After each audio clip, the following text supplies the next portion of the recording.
என்னடி நானும் பேசிக்கிட்டே இருக்கேன்.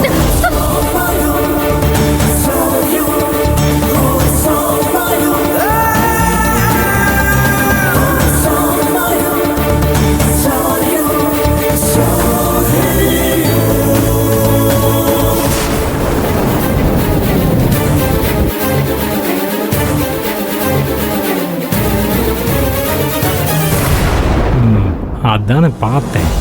மாப்பிள்ளை இதுக்கெல்லாம் ஷார்ப்பா என்ட்ரி கொடுத்துருவானே. அவன் மேல ஒரு அடி பட்டுச்சு, இதுக்கு மேல நான் மனுஷனாவே இருக்க மாட்டேன். ஆ? என்னடா என்ன மிரட்டி பாக்குறியா? என்னடா செய்வ? என்ன செய்ய முடியும் உன்னால? அவளை பேச விட்டு வேடிக்கை பாக்குறியாடா? அதுக்கெல்லாம் அவசியமே இல்ல. தேவனா நந்தினி அவளாவே பேசுவா. அதுக்கான அறிவும் தைரியமும் அவளுக்கு நிறையவே இருக்கு.